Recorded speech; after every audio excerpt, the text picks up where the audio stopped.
ಇಡೀ ಪ್ರಪಂಚ ದೇಶದ ಕಡೆ ನೋಡ್ತಾ ಇದೆ. ಭಾಳಷ್ಟು ದಶಕಗಳಿಂದ ಪೆಂಡಿಂಗ್ ಇದ್ದಂತಹ ಅಯೋಧ್ಯೆಯಲ್ಲಿ ರಾಮ ಮಂದಿರ ಕಟ್ಟಿರುವಂಥದ್ದು ಈ ಬಾರಿ ಮೋದಿ 2.0 ಸಂದರ್ಭದಲ್ಲಿ ಅಯೋಧ್ಯೆಯಲ್ಲಿ ರಾಮ ಮಂದಿರವೂ ಕೂಡ ಆಗಿದೆ. ಅದೇ ರೀತಿ ಉದ್ಘಾಟನೆ ಕೂಡ ಆಗ್ತಾ ಇದೆ.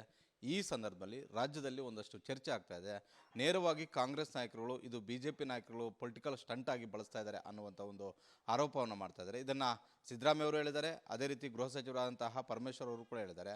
ಅದರ ಜೊತೆಗೇನೆ ರಾಮ ಭಕ್ತರ ಮೇಲೆ ಕೇಸ್ ಇರುವಂಥದ್ದನ್ನು ರಿಓಪನ್ ಆಗಿದೆ ಅನ್ನುವಂಥ ಒಂದು ಕೂಗು ಕೂಡ ಕೇಳಿಬರ್ತಾ ಇದೆ. ಜೊತೆಗೆ ಇವತ್ತು BJPಯ ರಾಜ್ಯಾಧ್ಯಕ್ಷರಾಗಿರುವಂತಹ ವಿಜೇಂದ್ರ ಮತ್ತು ವಿಪಕ್ಷ ನಾಯಕರಾದಂತಹ ಆರ್ ಅಶೋಕ್ ಅವರು ಹುಬ್ಬಳ್ಳಿಯಲ್ಲಿ, ವಿಜೇಂದ್ರ ಅವರು ಬೆಂಗಳೂರಲ್ಲಿ ಪ್ರತಿಭಟನೆಯನ್ನು ಮಾಡೋದಕ್ಕೆ ಮುಂದಾಗಿದ್ದಾರೆ. ಈ ಬಗ್ಗೆ ಮಾತನಾಡೋದಕ್ಕೆ ಕೇಂದ್ರದ ಸಚಿವರು ಹಾಗೂ BJP ಹಿರಿಯ ನಾಯಕರಾದಂತಹ ನಾರಾಯಣಸ್ವಾಮಿ ಅವರು ನಮ್ಮ ಜೊತೆ ಇದ್ದಾರೆ. ಸರ್, ರಾಷ್ಟ್ರೀಯ BJP ಆಗಿರ್ಬೋದು, ರಾಜ್ಯ BJP ಆಗಿರ್ಬೋದು, ಅಯೋಧ್ಯೆ ವಿಚಾರವನ್ನು ರಾಜಕೀಯಗೊಳಿಸಿದೆ ಅನ್ನುವಂತಹ ಒಂದು ಕಾಂಗ್ರೆಸ್ ಆರೋಪ ಬಗ್ಗೆ ತಮ್ಮ ಅಭಿಪ್ರಾಯ ಏನು ಸರ್? ಧಾರ್ಮಿಕತೆ ಈ ದೇಶದ ಅಸ್ಮಿತೆ.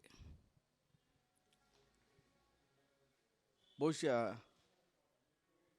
ಧರ್ಮದ ಆಧಾರದ ಮೇಲೆ ಸಂವಿಧಾನವನ್ನು, ಧಾರ್ಮಿಕ ನೆಲೆಗಟ್ಟಿನ ಮೇಲೆ ಸಮಾಜನ ಕಟ್ಟಿರ್ತಕ್ಕಂಥ ಭಾರತೀಯರ ಸಂಸ್ಕೃತಿ ರಾಮನ ಆದರ್ಶವನ್ನು ಪಾಲನೆ ಮಾಡಬೇಕಂತೇಳಿ ಕಣಕಣದಲ್ಲಿ ಈ ದೇಶದ ಎಲ್ಲ ಧರ್ಮದವರ ಮಾನಸಿಕತೆಯಲ್ಲಿ ನೋಡ್ತೀವಿ. ಈ ದೇಶದ ಗೌರವದ ಪ್ರಶ್ನೆ, ಹಿಂದೂಗಳ ಗೌರವದ ಪ್ರಶ್ನೆ, ರಾಮ ಜನ್ಮಭೂಮಿ. ಈ ದಿಕ್ಕಿನಲ್ಲಿ ಕೋಟ್ಯಾಂತರ ಜನತೆಯ ಆಶೋತ್ತರಗಳನ್ನು ಈಡೇರಿಸಬೇಕಂತೇಳಿ ಈ ದೇಶದ ಪ್ರಧಾನಿ ನರೇಂದ್ರ ಮೋದಿರವರು ರಾಮ ಮಂದಿರವನ್ನು ಸಮರ್ಪಣೆ ಮಾಡಲೇಬೇಕಂತೇಳಿ ಪಣ ತೊಟ್ಟಂಥ ಕಾರ್ಯದಲ್ಲಿ ಈ ದೇಶದ ಎಲ್ಲ ಧರ್ಮದವರ ಸಹಕಾರ ಇದೆ. ಅದ್ವಾನಿ ಅವರು ತೆಗೆದುಕೊಂಡಂಥ ಕಠಿಣ ನಿರ್ಧಾರ ದೇಶದ ಮೂಲೆ ಮೂಲೆಯಲ್ಲಿ ರಾಮ ಮಂದಿರ ನಿರ್ಮಾಣ ಆಗಬೇಕಂತೇಳಿ ಕೂಗೇನಿತ್ತು. ಅದಕ್ಕೆ ಸುಪ್ರೀಂ ಕೋರ್ಟ್ ಅನುಮತಿಯನ್ನು ಕೊಟ್ಟಾಗ ಪ್ರಾರಂಭ ಮಾಡಿದ್ದೀವಿ. ಧರ್ಮದ ಆಧಾರದ ಮೇಲೆ, ಧಾರ್ಮಿಕತೆ ಆಧಾರದ ಮೇಲೆ ವಿಶ್ವದ ಅನೇಕ ರಾಷ್ಟ್ರಗಳನ್ನು ನೋಡ್ತೀವಿ. ಕಾನೂನು ಹದಗೆಟ್ಟಿದೆ, ಮೌಲ್ಯಗಳನ್ನು ದಿಕ್ಕು ತಪ್ತಾ ಇದೆ. ಅಂಥ ಕಾಲಘಟ್ಟದಲ್ಲಿ ನಮ್ಮ ದೇಶದಲ್ಲಿ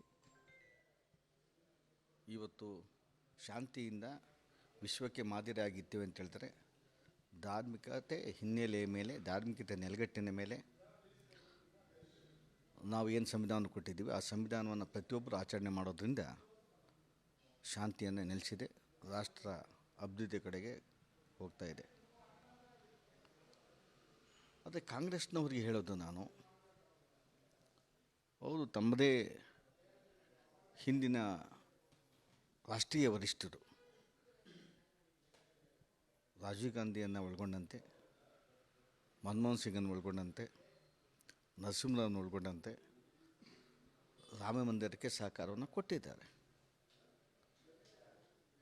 ತಾವು ಮಾಡಿದಂಥ ತಪ್ಪುಗಳಿಗೆ 100 ವರ್ಷಕ್ಕೆ ಹೆಚ್ಚು ಕಾಲ ಇತಿಹಾಸ ಇರ್ತಕ್ಕಂಥ ಕಾಂಗ್ರೆಸ್ ನೆಲೆಗಟ್ಟನ್ನು ಕಳ್ಕೊಂಡಾಗ ಒಂದು ಧರ್ಮದ ಒಂದು ಹೆತ್ತು ಕಟ್ಟೋದಕ್ಕೆ ಸಿದ್ದರಾಮಯ್ಯನವರು ಏನು ಮಾತಾಡ್ತಾ ಇದ್ದಾರೆ? ಹೌದು, ಸಬ್ಕಾ ಸಾಥ್ ಸಬ್ಕಾ ವಿಶ್ವಾಸ್ ಸಬ್ಕಾ ವಿಕಾಸ್ ಸಬ್ಕಾ ಪ್ರಯಾಸ್, ಎಲ್ಲ ಧರ್ಮದಲ್ಲಿ ಅಭಿವೃದ್ಧಿಯನ್ನು ಕಾಣಬೇಕು, ಇದು ಮೋದಿಯವರ ಸಂಘಪರವಾದ ಅಪೇಕ್ಷೆ ಇದೆ. ಆದರೆ ನೀವು ಒಂದು ವರ್ಗಕ್ಕೆ ಎಲ್ಲವನ್ನು ನೀಡ್ತೇನೆ, ಒಂದು ವರ್ಗದ ಮಧ್ಯದಲ್ಲಿ ಇವತ್ತು ವಿಷಬೀಜವನ್ನು ಬಿತ್ತುವ ರೀತಿಯಲ್ಲಿ ನೆನ್ನೆಯ ಘಟನೆ ನಡೆದಿದೆ. ಈ ರಾಜ್ಯದ ನ್ಯಾಯಾಲಯಗಳಲ್ಲಿ ಅಥವಾ ಪೊಲೀಸ್ ಠಾಣೆಗಳಲ್ಲಿ ವಾರಂಟ್ ಹಿಡಿತಗಳನ್ನು ಪಟ್ಟಿಯನ್ನು ಮೊದಲು ಕೊಡಲಿ. ಎಷ್ಟು ಜನ ವಾರಂಟ್ ಇದೆ, ಎಷ್ಟು ಕ್ರಿಮಿನಲ್ ಕೇಸ್ಗಳು ಇದುವರೆಗೂ ಅಟೆಂಡ್ ಆಗಲಿಲ್ಲ. ಸಿದ್ದರಾಮಯ್ಯ ಹೇಳ್ತಾರಲ್ಲ, ಅದು ರೆಗ್ಯುಲರ್ ಆಗಿ ನಾನು ಎಲ್ಲ ಕೇಸ್ ಡಿಸ್ಪೋಸ್ ಮಾಡಿದೆ ಅಂತ ಹೇಳಿದ್ದೀನಿ. ಹೌದು, ಎಲ್ಲ ಕೇಸ್ಗಳು ಡಿಸ್ಪೋಸ್ ಮಾಡಲಿ, ಬೇಡ ಅಂತ ಹೇಳೋದಿಲ್ಲ. ಆದರೆ ನೀವು ಎಲ್ಲ ಸ್ಟೇಷನ್ಗಳಲ್ಲಿ ಕರ್ನಾಟಕ ರಾಜ್ಯಾದ್ಯಂತ ಈ ಒಂದು ನಮ್ಮ ಉತ್ತರ ಪ್ರದೇಶದ ಮುಖ್ಯಮಂತ್ರಿಗಳ ಸನ್ಮಾನಿ ಯೋಗಿ ಆದಿತ್ಯನಾಥ್ ಯಾವ ರೀತಿ ಬುಲ್ಡೋಜರ್ ಆಡಳಿತವನ್ನು ರಾಜ್ಯದಲ್ಲಿ ಕೊಟ್ಟಿದ್ದಾರೆ, ತಪ್ಪು ಮಾಡಿದವರನ್ನು ನಾನು ಶಿಕ್ಷೆ ಮಾಡೇ ತೀರ್ತೇನೆ, ಅವ್ರಿಗೆ ರಕ್ಷಣೆ ಸಿದ್ದರಾಮಯ್ಯ ಸರ್ಕಾರ ಇಲ್ಲ ಅಂತ ಅವನ್ನ ತೋರಿಸ್ಬೇಕಾದ್ರೆ ಆ ರೀತಿ ಆಡಳಿತ ಕರ್ನಾಟಕದಲ್ಲಿ ಕೊಟ್ಟರೆ ಖಂಡಿತವಾಗ್ಲೂ ಮೆಚ್ಕೊಳ್ತೀವಿ. ಆದರೆ ನೀವು ಇಂಥ ರಾಮ ಮಂದಿರ ನಿರ್ಮಾಣ ಮಾಡೋ ಕಾಲಘಟ್ಟದಲ್ಲಿ 32 ವರ್ಷಗಳ ಕೇಸನ್ನು ಕೆದಕ್ತೀವಿ, ಅರೆಸ್ಟ್ ಮಾಡ್ತೀವಿ, ನೋಟಿಸ್ ಕೊಡೋದಿಲ್ಲ. ಹೈಕೋರ್ಟ್ನ ಆರ್ಡರ್ಸ್ ಇದೆ. ನಿಮ್ಮನ್ನು ಯಾಕೆ ಅರೆಸ್ಟ್ ಮಾಡ್ತಾಯಿದ್ವಿ, ಯಾಕೆ ಅರೆಸ್ಟ್ ಮಾಡ್ಬಾರ್ದು ನೋಟಿಸ್ ಕೊಡಬೇಕು. ಅದನ್ನು ಯಾವುದೂ ಪಾಲನೆ ಮಾಡಿದೆ ಅಂತಂದರೆ ಹೈಕೋರ್ಟಿನ ನಿರ್ದೇಶನವನ್ನು ಧಿಕ್ಕರಿಸಿತ್ತವಂತೂ ಈ ರಾಜ್ಯದ ಮುಖ್ಯಮಂತ್ರಿ ಸಿದ್ದರಾಮಯ್ಯನವರು. ಹೋಮ್ ಮಿನಿಸ್ಟ್ರು ಇದನ್ನ ಹೇಳಬೇಕು, ನೋಟಿಸ್ ಕೊಡದೆ ತಿಳುವಳಿಕೆ ನೀಡದೆ ಹೆಂಗೆ ಅರೆಸ್ಟ್ ಮಾಡ್ತೀರಿ ಅಂತ. ನಾನು ನೇರವಾಗಿ ಸಿದ್ದರಾಮಯ್ಯನವರು ಬೀಜವನ್ನು ಬಿತ್ತೋದಕ್ಕೆ ಹೊರಟಿದ್ದೇನೆ ಅಂತ ಹೇಳೋದಕ್ಕೆ ಇಷ್ಟಪಡ್ತೇನೆ. ರಾಮ ಮಂದಿರ ನಿರ್ಮಾಣದ ಅವತ್ತಿನ 22ನೇ ತಾರೀಕಿನ ಕಾರ್ಯಕ್ರಮ, ಉದ್ಘಾಟನಾ ಕಾರ್ಯಕ್ರಮಕ್ಕೆ ಈ ದೇಶದ ಪ್ರತಿ ವರ್ಗ ಅಲ್ಪಸಂಖ್ಯಾತರು ಸಹಕಾರ ಕೊಟ್ಟಿದ್ದಾರೆ. ಅಲ್ಪಸಂಖ್ಯಾತರು ಆ ದೇವಸ್ಥಾನಕ್ಕೆ ಅವಶ್ಯ ಸಹಕಾರವನ್ನು ಕೊಟ್ಟಿದ್ದಾರೆ. ಅಂಥ ಕಾಲಘಟ್ಟದಲ್ಲಿ ಸಿದ್ದರಾಮಯ್ಯನಿಗೆ ಶೋಭೆ ತರೋದಿಲ್ಲ. ಇಂಥ ಪ್ರಕರಣಗಳನ್ನು ತಾವು ಏನು ಹೇಳಿದ್ದೀರಾ, ಪಟ್ಟಿ ಮಾಡಿ ತರಿಸಿ 30-40 ವರ್ಷಗಳು 80 ವರ್ಷ 90 ವರ್ಷ ಆಗಿರೋವನ್ನು ವಜಾ ಮಾಡಬೇಕಾಗಿತ್ತು. ಸಿದ್ದರಾಮಯ್ಯನವರು ಆ ಕ್ರಮ ಜರುಗಿಸ್ತೇನೆ ಹಿಂದೂ ವಿರೋಧಿ ನೀತಿಯನ್ನು ಅನುಸರಿಸಿದರೆ ಬಹುಶಃ ದಿನಗಳ ಜನ ನಿಮ್ಮ ಪಾಠ ಕಲಿಸ್ತಾ ಅಂತ ಹೇಳೋದಕ್ಕೆ ಇಷ್ಟಪಡ್ತೇನೆ.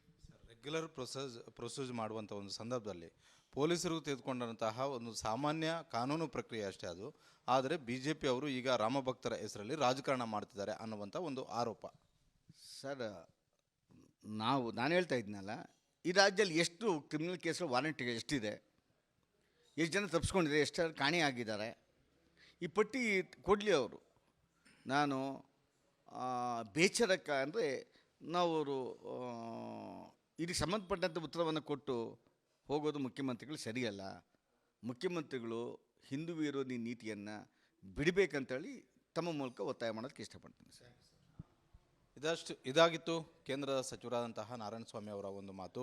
ಮುಖ್ಯಮಂತ್ರಿಗಳು ಹಿಂದೂ ವಿರೋಧಿ ನೀತಿಯನ್ನು ಅನುಸರಿಸೋದನ್ನು ಮೊದಲು ಬಿಡಲಿ ಅನ್ನುವಂಥ ಒಂದು ಮಾತನ್ನು ಹೇಳ್ತಾ ಇದ್ದಾರೆ. ಕ್ಯಾಮ್ರಾಮನ್ ಪ್ರಶಾಂತ್ ಜೊತೆ ಮಾರುತಿ ಪಾಗೋಡ, ವಿಸ್ತಾರ ನ್ಯೂಸ್, ಬೆಂಗಳೂರು.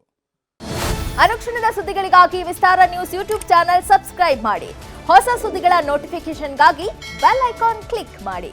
ಲೇಟೆಸ್ಟ್ ಅಪ್ಡೇಟ್ಸ್ಗಾಗಿ www.vistaranews.com ವೆಬ್ಸೈಟ್ಗೆ ವಿಸಿಟ್ ಮಾಡಿ. ಅಂಗೈಯಲ್ಲೇ ಜಗತ್ತಿನ ಸುದ್ದಿ ತಿಳಿಯಲು ವಿಸ್ತಾರ ನ್ಯೂಸ್ ಕನ್ನಡ ಆಪ್ ಡೌನ್ಲೋಡ್ ಮಾಡಿ.